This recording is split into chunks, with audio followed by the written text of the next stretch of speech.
Relationship history of John Krasinski and Emily Blunt, from their first date to their 10th wedding anniversary. As a result of their great professions and 10-year marriage, John Krasinski and Emily Blunt have unquestionably earned a reputation as one of Hollywood's most attractive couples. Here is everything you need to know about their relationship, starting with their first date and included having 2 daughters and collaborating on the movie A Quiet Place together. December 10, 2020. As the pandemic has an influence on everyone's lives, Emily Blunt describes John Krasinski as a vital anchor in a rare interview she gave about her marriage to him. Because we are each other's confidants, having John's backing is crucial, Emily told People. That mutual understanding has been a pretty important anchor for me. In fact, Hazel, the couple's 6-year-old, and Violet, their 4-year-old daughter, have also kept their spirits high, according to Emily. Having young children around during the epidemic was such a blessing because they would simply be running around the house, and your duty is to keep them safe from what is occurring and ensure that their life is happy. For John and myself, that definitely served as a lifeline throughout the pandemic. October 2008. At a Los Angeles restaurant, John and Emily become friends thanks to a common buddy. During a 2018 appearance on Late Night with Seth Meyers, she described what transpired, saying, "It's kind of a sad, lame story. He was in the restaurant while I was there. I was seated next to a buddy of ours. Our romantic comedy is this. That's it. It was written." And my pal Gray exclaims, "Oh my God, that's my pal John." Then it was over. He left our friend Justin through to join us when they were both seated.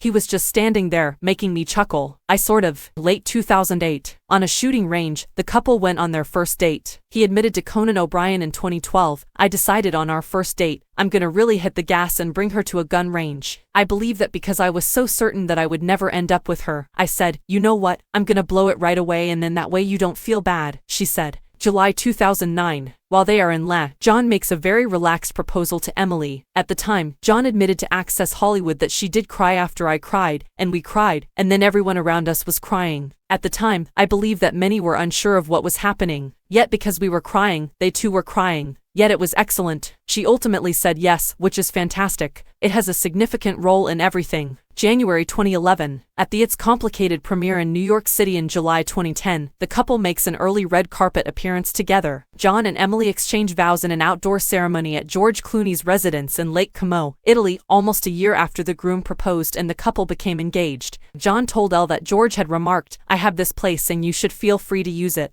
I just said yes on the 4th request, because the first 3 times I questioned his sincerity, but I could see that he was beginning to feel hurt. I genuinely offended George Clooney." Since then, Emily has acknowledged that her spray tan was her biggest regret from the day, telling Elle, "I got a horrible spray tan and I would probably redo that. When I look at the photos, they simply have an orange tint that is not consistent with the color of regular skin." July 2010. The pair who get wed. At the 2010 Emmy Awards, John and Emily attend one of their first red carpet occasions as husband and wife. April 2013. Emily talks candidly to In Style magazine about marriage, and she describes it as fun. "I feel unstoppable when I feel his support," she said. "On your good days, someone is behind you, and on your bad days, someone is in front of you. Are you already crying? We are sobbing." October 2013. When word spreads that Emily is expecting their first child, a spokesperson for the couple later told Us Weekly they couldn't be more excited. John announces the name of the couple's first child, Hazel Grace, on Twitter in February 2014. He stated to his adherents, May 2014. John posts a photo of Hazel Grace on Twitter once more. "Goodness, she's adorable." The same day, Emily makes an appearance on The Ellen Show and remarks on the photo, "She's just stinkin' cute." January 2016. To be fair, John only started using Instagram in November 2015, and this was only his 5th photo. The photo shows John and Emily out to dinner with celebrities like Justin Theroux.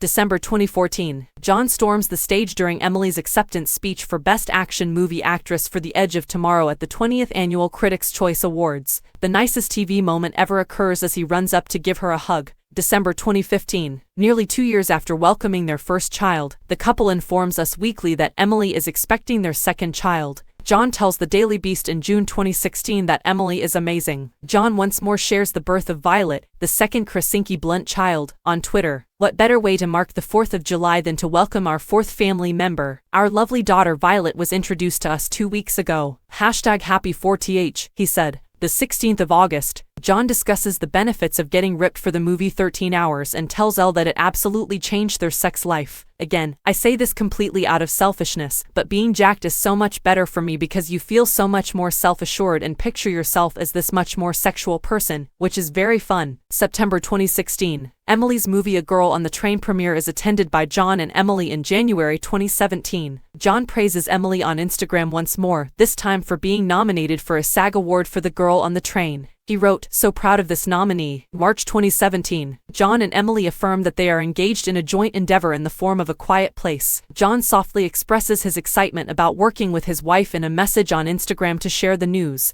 December 2017. John exhibits enormous adoration for Emily, gushing to Vanity Fair about what a truly exceptional actress she is. The balance of 2018. John and Emily spent the most of the year on a press tour to promote their movie, A Quiet Place, and give endearing interviews about her with one other. They ended the year together, looking stunning and in love as expected, on the cover of The Hollywood Reporter. 2019 January. For her role in A Quiet Place, Emily receives a SAG award, and John sobs during her acceptance speech. She remarked, "The entire experience of doing this with you has completely pierced my heart directly. I am going to share this completely with my husband, John Krasinski. You make wonderful movies. I feel very fortunate to be here and to have made this movie with you. So sensitive." July 2019. John tweets a picture of a clapperboard with the hashtag #PartII to let people know that A Quiet Place 2 is happening. Later, John said on the Ellen DeGeneres show that, "I wasn't really planning to make a second one because the first one was such a personal experience, but it's one of those things. When you watch that, it seems crazy, but that was my love letter to my kids," said Krasinski. "We now begin discussing how this all began because it was crucial for me to continue the metaphor." Early 2020. A Quiet Place 2 has been delayed owing to a coronavirus, and John announced the bad news on Instagram. In order to provide a brief glimpse into his and Emily's home life while they are in quarantine, John sets up the video series SGN. In July 2020, these two will mark their 10th year of marriage, and we are, to be honest, so engaged in their relationship.